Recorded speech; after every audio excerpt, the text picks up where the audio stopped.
Traditionally, we talk about it as being individuals who have two derivatives of the primitive ectoderm involved with abnormalities. And those have typically been defects with the skin and sweat gland development, differences in hair formation, difference in tooth formation, and differences in fingernails and toenails. Many of the genes that cause ectodermal dysplasias are going to affect the teeth because the teeth are ectodermally derived tissues. The most frequent manifestation is missing teeth, and you can be missing one or multiple teeth. In some conditions, you can also have enamel defects or other kinds of changes in the teeth. But the most common is hypodontia or missing teeth, which when you're missing multiple teeth or can be missing all of the teeth, that can be quite a severe anomaly to have and can require years of treatment to rehabilitate or habilitate that problem.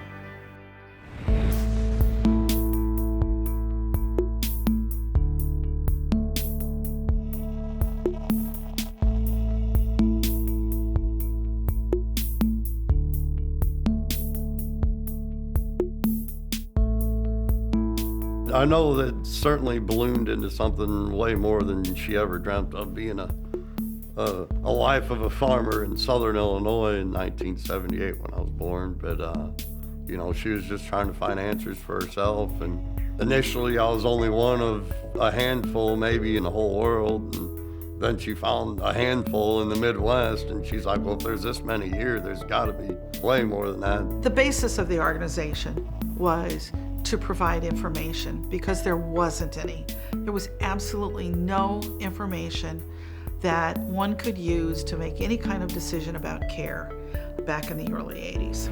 Because having information makes it possible for people to make decisions out of knowledge rather than guess. I often describe the NFED as a family I never knew that I had and didn't know that I could live without.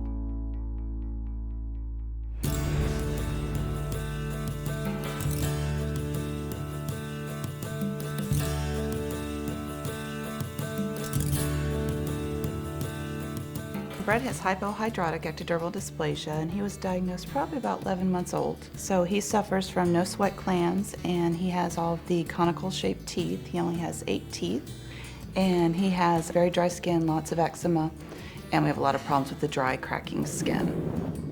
I was fitted with dentures when I was 3, I believe, and yeah, I don't think any kid's real wild about having a set of dentures shoved in his mouth, so I was pretty typical in that sense of the word. I know I hit them, but they were always found. And you know, as you're young and wearing dentures, you're growing a lot, so you go through a lot of pairs.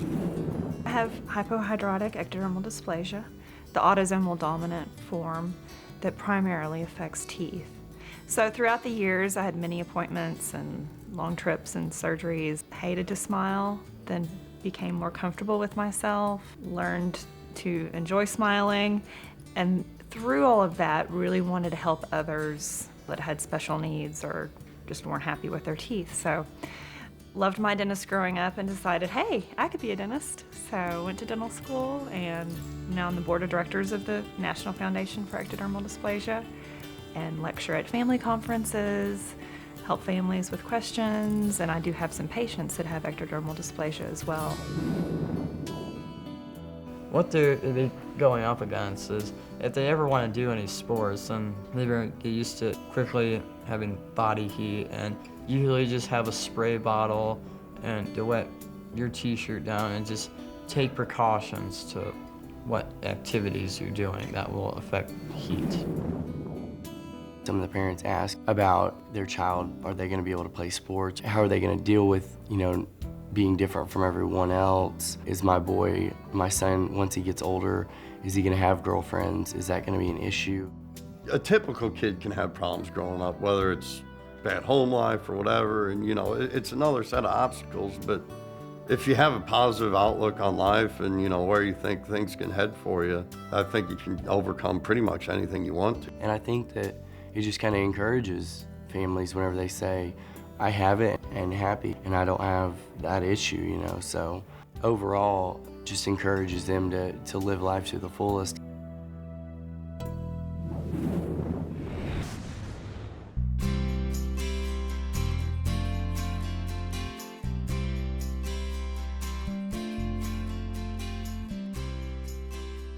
I have EEC, which is ectrodactyly, meaning fingers and toes, and ectodermal, and then I have a cleft lip syndrome, so that's the EEC of EEC.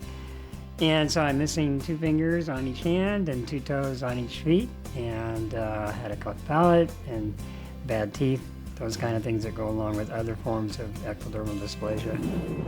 He was diagnosed at birth with ectodactyly ectodermal dysplasia cleft syndrome, abbreviated EEC. He has cleft hands, cleft feet. He had absence of tear ducts, also some eye issues, nasal issues, ear issues. Well, I am affected by Haywell's syndrome, and the way that Haywell's affects me is obviously I have no hair. I have only 2 natural teeth. I have hyperpigmentation, also hypohidrosis, or an inability to sweat properly. Extremely sensitive skin. When I was younger, I had a lot of skin erosions.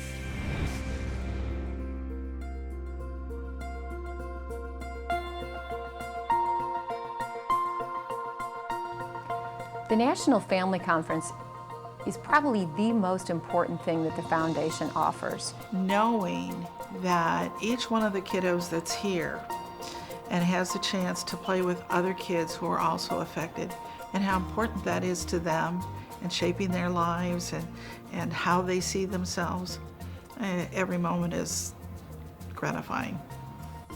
But I didn't know there was any group or whatever. And so when I Googled dental implants and found NFED, it's like, wow, there's a group that's out there actually, concerned about people with what I have. And I just devoured everything on their website and found they had a conference, a family conference. I went that July. 2 months later. It was my 50th birthday. I'm kind of a shy person, and I walked in the hotel, and I can't remember who the first person I saw there was, but it was like I came home. There is that instant connection, and they can network with other families and say, what have you tried? What has worked for you? And they can learn from each other.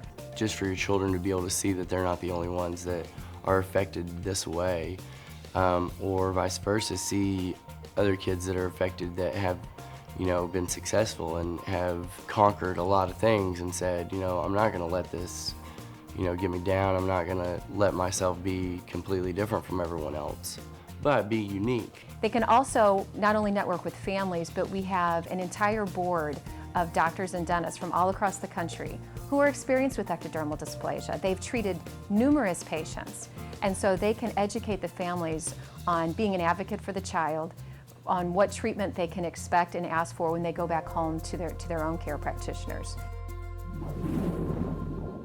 There's a piece of popcorn stuck back over here. Would you like me to take it out? Yeah, but try not to hurt me. Oh, I hurt you. Don't take my big tooth out. One mother that I met last year, she had asked her son, what is the hardest part about having ED? And he had said, trying to be normal all the time. And I think that just really stuck with me from one of the conferences, that this is their one opportunity that they don't have to try so hard. They can just be themselves. They don't have to worry about whether their teeth are in or whether or not, their hair is all fuzzy and sticking up that day, or the kids with the EEC, they don't have to hide anything. They can just be themselves, be boys.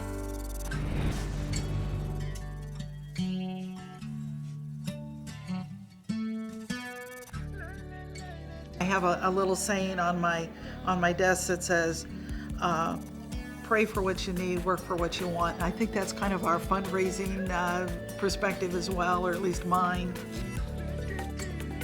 Fundraising is a tremendous challenge, particularly for a rare disorder that most people don't know about. We all know about the Susan Komen Run for the Cure. We all know about the muscular dystrophy telethon on Labor Day weekend, but how many people know about the ectodermal dysplasias?